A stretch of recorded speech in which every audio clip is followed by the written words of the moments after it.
नमो तस्स भगवतो अरहतो सम्मा सम्बुद्धस्स। नमो बुद्धाय, नमो धम्माय, नमो संघाय। साधु साधु साधु।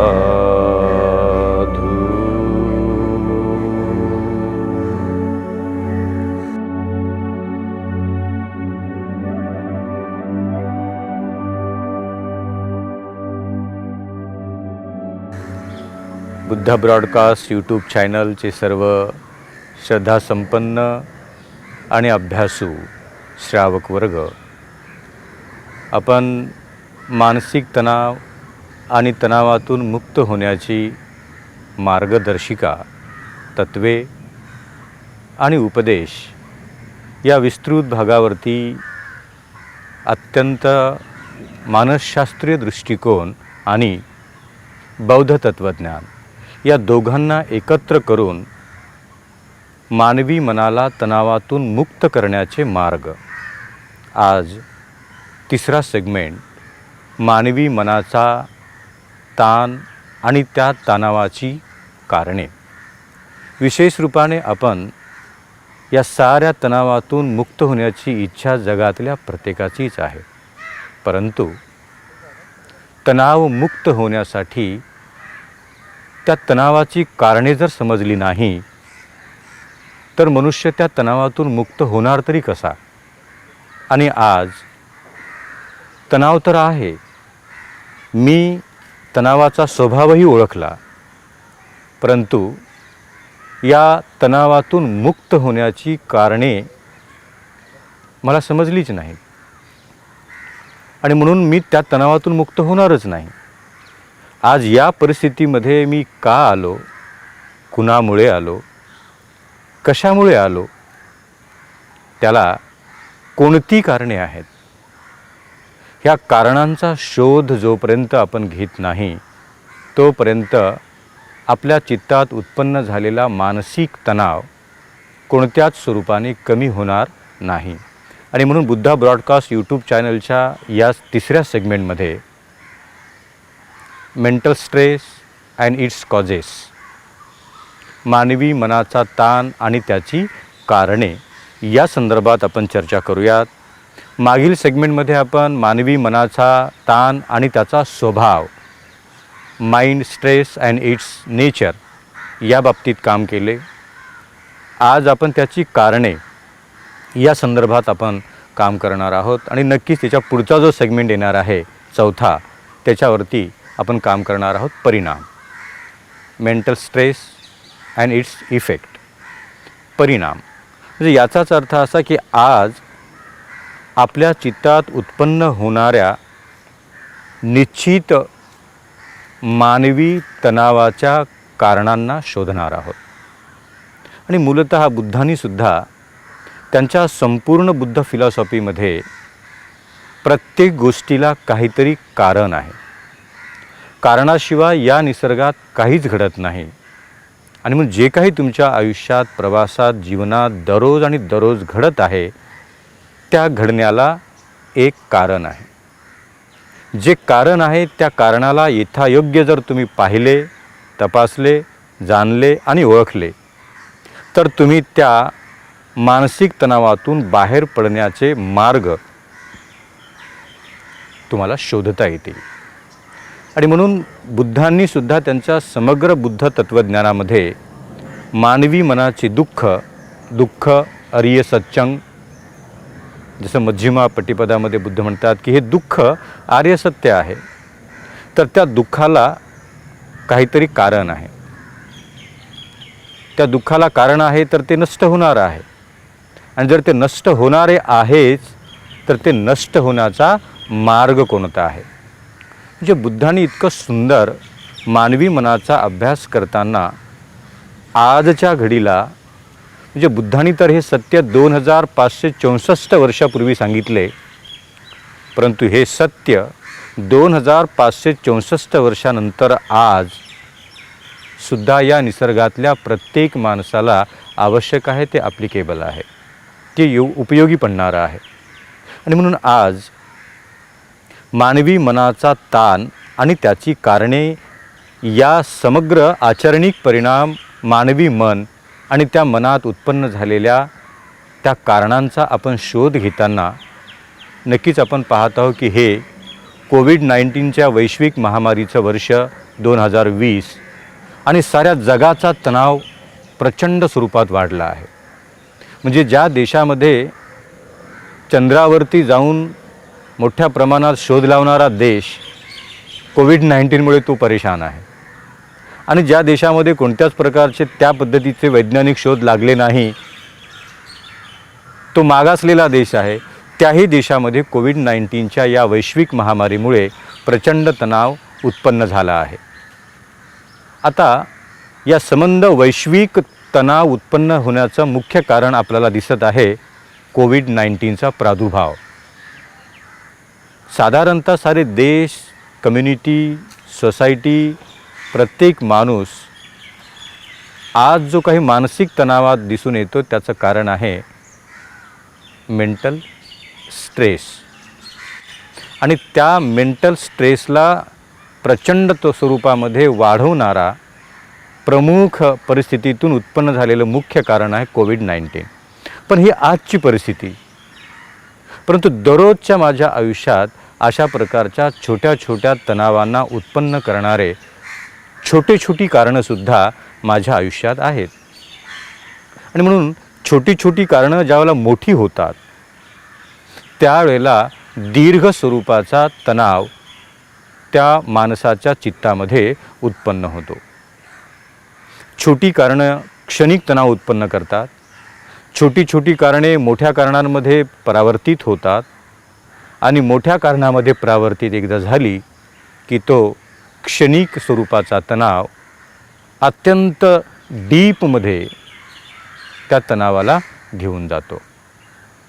आणि म्हणून आजच्या घडीला आज जी क्षणिक आणि क्षुल्लक, ज्याला आपण मायक्रो लेवलची म्हणूया, की जे कळतच नाही की ही कारणं कोणती आहेत. आणि म्हणून मानसशास्त्र बदललेल्या मानसिक तणावामुळे बदललेल्या मानवी वर्तनाचा अभ्यास करते, आणि बुद्ध तत्त्वज्ञान बदललेल्या मानवी वर्तनाच्या कारणांचा अभ्यास करते. म्हणजे हे दोन्ही तत्त्वज्ञान फार जवळचे आहेत. मानवी चित्तात उत्पन्न झालेल्या या सूक्ष्म कारणांचा अभ्यास बुद्ध तत्त्वज्ञान करते. म्हणून ही मानसशास्त्र, विद्यमान प्राप्त परिस्थितीतले मानसशास्त्र आणि प्राचीन काळापासून सुरू केलेला बुद्ध तत्त्वज्ञानाचा अभ्यास, या दोन्ही गोष्टी मानवी मनात उत्पन्न होत असलेल्या समग्र तणावाच्या कारणांचा शोध घेत आहेत. आणि बुद्धाच्या तत्त्वज्ञानातलं फाइंडिंगच ते आहे. What is the exact finding of the Buddha philosophy? Always Buddha philosophy is trying to find out the causes of my mental stress. आपल्या मनामध्ये उत्पन्न झालेल्या साऱ्या मानवी तणावाचा आणि त्या तणावाच्या कारणांचा अभ्यास करत आहे. आणि अभ्यास केल्यानंतर एकदा मला माझ्या मनातल्या उत्पन्न झालेल्या तणावाची कारणं जर समजली, तर त्या तणावाच्या कारणांवरती मात करण्याचे मी मार्गही शोधायला सुरुवात करणार आहे.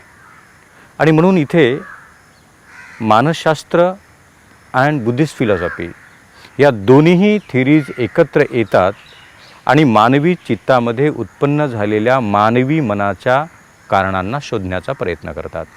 आता कोणती कारणं आहेत? आता कारणे, जेवढे व्यक्ती तेवढी कारणं, जेवढ्या परिस्थिती तेवढी कारणं, जेवढे निमित्त तेवढी कारणं. एकाच व्यक्तीच्या मानसिक तणावाची अनेक कारणे. केवळ एक कारण नाही, व्यक्ती एकच आहे, मन एकच आहे, परंतु त्या मनात उत्पन्न होत असलेल्या मानवी तणावाची कारणे मात्र विभिन्न आहेत. आणि ती दररोज बदलत आहेत. कारणाचं स्वरूप जे आहे ते कधी स्थिर राहत नाही. म्हणून मानवाच्या मनामध्ये उत्पन्न होत असलेल्या तणावाची कारणे ही जागा, परिस्थिती, लोक, समूह, आसपासचा परिसर, ऋतू, दिवस या साऱ्या व्यवस्थेतून त्या माणसाचा प्रवास जगताना ती सारी कारणे बदलत आहेत. आणि म्हणून मानवी मनाच्या तणावाची कालची जी कारणे होती ती आज नाही आहेत. आज ज्या कारणाने तुमच्या मनात स्ट्रेस उत्पन्न झाला आहे त्याच कारणाचा स्ट्रेस उद्या नसणार आहे, तो परावर्तित होणार आहे. आणि म्हणून मानवी मनाच्या तणावाची जी कारणे आहेत ती अस्थिर आहेत, ती कधी स्थिर नाही आहेत, ती कधी एकाच स्वरूपाची नाही आहेत. ती सतत आणि सतत आपल्या स्वतःला बदलवत आहेत. ती सतत आणि सतत आपल्या स्वतःला बदलवत असल्यामुळे माझ्या तणावाची कारणे वर्षभरापूर्वी, 6 महिन्यापूर्वी, 1 महिन्यापूर्वी जी होती तीच कारणे आज आहेत का? तर नाही. आज ती पूर्णतः बदललेली आहेत. आपल्या तणावाची कारणे जी काल होती ती आज नाही आहेत. आणि आज ज्या कारणामुळे तुम्ही तणावामध्ये आहात त्याच कारणामुळे तुम्ही उद्याही त्या तणावात असालच असा दावा दोन्ही तत्त्वज्ञानाने केलेला नाही. आणि म्हणून मानसशास्त्रही आम्हाला असं म्हणते आणि सांगते की उद्याच्या तुमच्या तणावाची कारणे ही पूर्णतः विभिन्न असू शकतील. कारण माणूस आहे, आज तणावात आहे, त्याच्या तणावाची आजची कारणं आहेत. तो उद्या तणावात असेल, त्याच्या उद्या तणावात असलेल्या गोष्टींची कारणे अजून विभिन्न असू शकतात. आणि म्हणून जेव्हा तुम्हाला मानसिक तणाव उत्पन्न होत आहे तेव्हा त्या मानसिक तणावाच्या कारणांचा शोध घेण्यासाठी 10 वर्षापूर्वी ज्या गोष्टीमुळे मानसिक तणाव उत्पन्न झाला होता तेच आहे का, अशा प्रकारचा कोणताही गृहीत अर्थ धरणे काही जरुरी नाही. 10 वर्षापूर्वी कोविड नव्हता, आम्ही त्या कोविडमुळे कधी स्ट्रेसमध्ये नव्हतो. आज तो आहे, आज आपण स्ट्रेसमध्ये आहो. एकदा का या कोविडच्या वातावरणातून बाहेर पडलो की पुन्हा एकदा ही सारी कारणे संपणार आहेत. आणि म्हणून बुद्ध म्हणतात जी जी कारणे उत्पन्न होत आहेत, दिसत आहेत आणि तुम्हाला प्राप्त झाली आहेत, ही सारी कारणे वेळ, प्रसंग, परिस्थिती, व्यक्ती या स्वरूपात ती बदलत आहेत, बदलत आहेत, बदलत आहेत. ते परिवर्तनीय आहेत. मानवी मनाच्या तणावाची सर्व कारणे ते स्थिर नाही आहेत, ती दररोज बदलत आहेत. आणि म्हणून काल जेवढ्या प्रमाणामध्ये मी तणावात होतो तेवढ्या प्रमाणात मी आज नाही. म्हणजे काल जी कारणे होती ती कारणे आज नाही आहेत. कारणांमध्ये बदल झाला की तणावाची इंटेन्सिटी बदलते, त्याची सीमा बदलते, त्याचा काळ वेळ बदलतो. आणि म्हणून तणावाच्या कारणांचा अभ्यास करताना बौद्ध तत्त्वज्ञान आणि मानसशास्त्रे ही दोन्ही शास्त्र स्वरूपात, एक विद्यमान काळातलं मानसशास्त्र आणि दुसरं मानसशास्त्र की जे स्वयं बुद्धाचं फाइंडिंग आहे, आणि दोन्ही मनाचा अभ्यास करत आहेत. मनात उत्पन्न होत असलेल्या अस्थिर मानवी तणावाच्या कारणांचा शोध घेत आहेत. तर विशेष रूपाने ज्यावेळेला एक सायकोलॉजिस्ट म्हणून अनेक केसेस आमच्याकडे येतात, माझ्याकडे येतात, आणि ज्या गोष्टी आम्ही पाहत आहोत त्याच्यामध्ये अनेक गोष्टी आहेत. तरुण येत आहेत, तरुणी येत आहेत, मध्यम वयातले येत आहेत, वयोवृद्ध येत आहेत. बऱ्याच वेळेला आता स्कूल गोईंग स्ट्रेस लेवल अगदी लहान मुलांमध्ये सुद्धा वाढत आहे.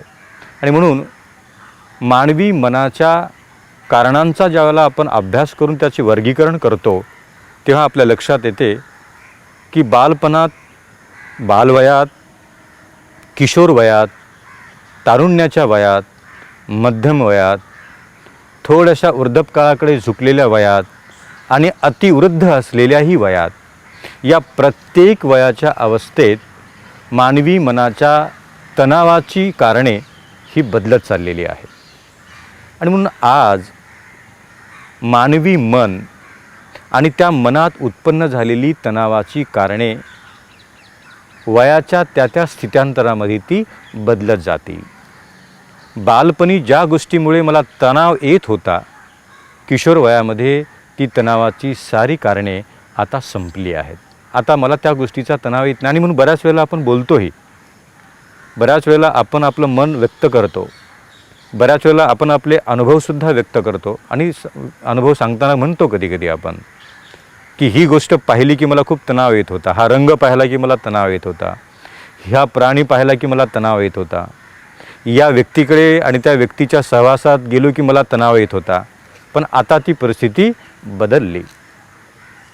साधा घरामध्ये जर एखादा कॉक्रोच बघितला, झुरळ, तर ते पाहिल्यानंतर इतका तणाव यायचा. आता मात्र मला ते कॉक्रोच दिसला आणि माझ्या बाजूने जरी गेला तरी तेवढ्या प्रमाणामध्ये मला तणाव येत नाही. क्षणिक स्वरूपातला का होईना, त्या दृश्याने, त्या व्यक्तीने, त्या परिस्थितीने, त्या जागेने, त्या चित्राने माझ्यात उत्पन्न होणारा तणाव आता मात्र कमी झाला आहे. कारण ती जी कारणे होती वयोमानानुसार ती बदलली आहेत.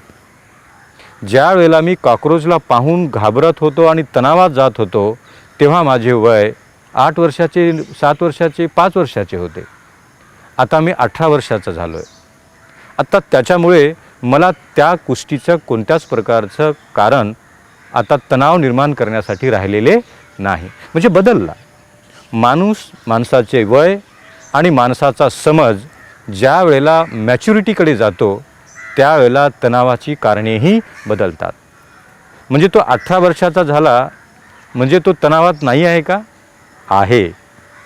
पण आता त्याच्या तणावाची कारणे थोडी वेगळी आहेत. आता बुद्ध म्हणतात माणसाचा स्वभाव, माणसाच्या स्वभावातले ज्ञान आणि त्याच्याबरोबर त्याचे वाढणारे वय हे त्याच्या तणावाच्या कारणांना बदलण्यासाठी प्रेरणा देते. बालपणातल्या तणावाची कारणे ही विभिन्न होती, ती नष्ट झाली, ती संपली. आणि आता एकदम किशोर वयाच्या प्रवासामध्ये छोट्या छोट्या गोष्टीतून उत्पन्न झालेली तणावाची कारणे आता वेगळी आहेत. ती कोणती असू शकतात? तर जेव्हा आपलं मन, शरीर मॅच्युरिटीकडे जाते त्यावेळेला डिझायर उत्पन्न व्हायला सुरुवात होते. इच्छा आणि महत्त्वाकांक्षा, मन, अनंत इच्छा एकाच वेळेला उत्पन्न होत आहेत. आता मी अशा वयाच्या अवस्थेत आहोत की माझ्या साऱ्या इच्छा, माझे सारे लोभ, माझ्या साऱ्या इच्छा एकाच वेळेला उत्पन्न होत आहेत. मला हेही पाहिजे, मला तेही पाहिजे, मला हेही मैत्रीण पाहिजे, मला तोही मित्र पाहिजे, मला हेही नातेवाईक, सारं एकाच वेळेला पाहिजे. आणि त्या साऱ्या गोष्टी एकाच वेळेला निसर्गामध्ये कधीच प्राप्त होत नाहीत. जर माझ्या इच्छा एकाच वेळेला उत्पन्न झाल्या आणि त्या पूर्ण झाल्या नाही तर न पूर्ण झालेल्या अतृप्त इच्छेतून मानसिक तणाव जन्म घेतो. आणि म्हणून किशोर वय हे अशा प्रकारचं वय आहे की ज्याला मानसशास्त्रामध्ये कल्पनारम्य वय म्हटलेलं आहे. की अनेक प्रकारच्या कल्पना करते, त्याला अनेक प्रकारचं दृश्य पाहिल्यानंतर तसे होण्याची इच्छा आहे. जसे की एखादा चित्रपट पाहिला आणि त्या चित्रपटामध्ये एखादा नायक आहे, त्या नायकाची पूर्ण इमेज तो त्याच्यामध्ये उतरवून घेतो आणि तो नायक जसा आहे तो तसा बनण्याचा प्रयत्न करतो. आणि जर ती इच्छा पूर्ण झाली नाही तर त्याच्यात प्रचंड तणाव उत्पन्न होण्याची शक्यता आहे. Desire, fulfilment of my own desire, स्वतःच्या इच्छा आणि इच्छाची पूर्तता न झाल्यामुळे किशोर वयाच्या अवस्थेमध्ये प्रचंड तणाव उत्पन्न होऊ शकतो. की जे इमॅजिनरी एज आहे, कल्पनारम्य एज आहे, कल्पना विश्वात जगणारं एज आहे, स्वप्नाळू वय आहे, अनेक स्वप्नांमध्ये जगणारं वय आहे. आणि जी पाहिलेली स्वप्न आहेत ती स्वप्न पूर्ण होत नाहीत.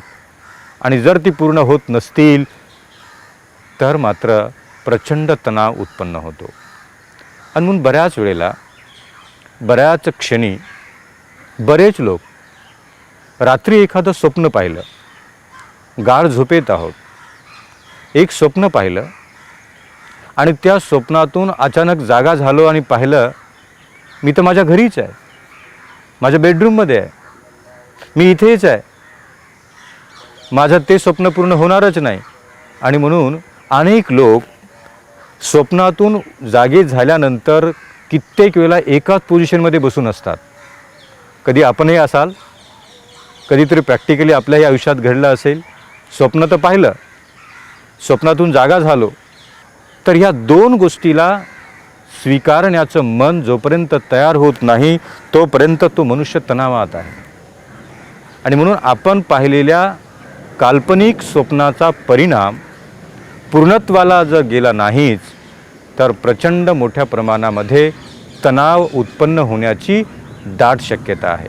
आणि म्हणून आपल्या इच्छा की ज्या काल्पनिक आहेत किंवा वास्तविक आहेत त्या जर पूर्णत्वाला गेल्याच नाहीत तर पूर्णतः आपल्या चित्तामध्ये प्रचंड त्या इच्छेची पूर्तता न होण्याच्या प्रमुख कारणामुळे तणाव निर्माण होण्याची शक्यता आहे.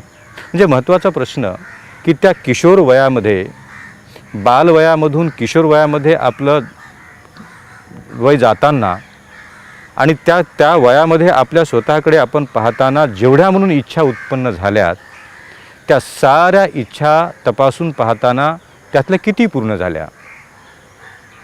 जर 100 इच्छा उत्पन्न झाल्या तर त्यातल्या 2 इच्छा कुठेतरी माझ्या पूर्ण होत आहेत. 98% डिझायर अजून त्या पूर्ण झाल्याच नाहीत. मग तो रेशो कॅल्क्युलेट करतो माणूस की माझ्या एवढ्या इच्छा होत्या आहेत आणि त्या पूर्णत्वाला जाताना दिसत नाहीत आणि मग तो त्या प्रचंड तणावातून प्रवास करतो. आणि म्हणून बुद्धांनी म्हटलं की इच्छा कधी मर्यादित होऊ शकत नाहीत, त्या अमर्याद आहेत. इच्छेला आणि इच्छा उत्पन्न होण्यासाठी व्यक्ती, स्थळ, जागा, एन्व्हायरमेंट, परिस्थिती हे काहीही मर्यादेचं नाही. इच्छा कुठेही उत्पन्न होऊ शकते. एखाद्या गरीबातल्या गरीब माणसाला राजा होण्याची इच्छा उत्पन्न होऊ शकते आणि तो एखाद्या रात्री अचानकच आपल्या डोक्यावर राजमुकुट आला आहे आणि मी राजा झालो असं तो स्वप्नात पाहूही शकतो. आणि त्या स्वप्नातून बाहेर पडल्यानंतर मी माझ्या 10x10च्याच रूममध्ये आहे, मी राजा झालोच नाही. आणि मग मी राजा झालोच नाही तर माझी इच्छा पूर्ण झाली नाही, तर उद्याचा पूर्ण दिवस अतृप्त झालेल्या इच्छेच्या प्रवासामध्ये तो जगत राहतो. आणि मग बुद्ध म्हणतात की अशा प्रकारच्या वास्तविक, काल्पनिक आणि कधीही पूर्ण न होऊ घातलेल्या इच्छा उत्पन्न होणे आणि त्या उत्पन्न झालेल्या इच्छेला पूर्तता न प्राप्त होणे हे प्रामुख्याने मनुष्याच्या मानसिक तणावाचे कारण आहे. आणि म्हणून त्या साधारणतः इच्छा प्रारंभित होण्याचा प्रवास कुठून आहे. तर काही लोकांनी इथे मानसशास्त्र थोडं अपुरं पडतं, इथे मानसशास्त्र थोडंसं कमी पडतं. आणि म्हणून बऱ्याच ठिकाणी म्हटलेलं आहे की इच्छा पूर्ण होण्याचं, जन्माला येण्याचं आणि इच्छा व्यक्त होण्याचं वय कोणतं आहे. तर मानसशास्त्राने त्याच्या कॅटेगरीज केल्या आहेत. परंतु बुद्धशास्त्र मात्र जन्माला आल्याबरोबर त्याच्या डिझायर प्रारंभित होतात. जन्माला आल्याबरोबर 1 सेकंदही लागत नाही इच्छा उत्पन्न होते. मग ते निसर्गातलं पाणी पिण्याची, आईचं दूध पिण्याची, निसर्गातलं काहीही असेल. आणि मग जसं वय वाढत आहे त्या पद्धतीने त्याच्या डिझायर उत्पन्न होतात. आणि म्हणून आपल्याला सर्वात प्रामुख्याने आपल्या तणावाचे कारण जर कोणते असेल तर ते कारण आहे इच्छेची पूर्तता न होणे. नक्कीच आपल्याला हे समजले असेल. दररोजच्या इच्छेवरती मात करण्याचा प्रयत्न करा. नक्कीच आपण आपल्या तणावातून बाहेर पडण्यासाठी मार्ग शोधाल. बुद्धा ब्रॉडकास्टच्या या श्रावक वर्गाला मी अनुमोदित करतो, धन्यवाद देतो की आपण आलात आणि हा 3रा सेगमेंट आपण ग्रहण केला. लवकरच आपण 4थ्या सेगमेंटकडे आपण अनुमोदित होऊया. Thank you very much. साधू साधू साधू.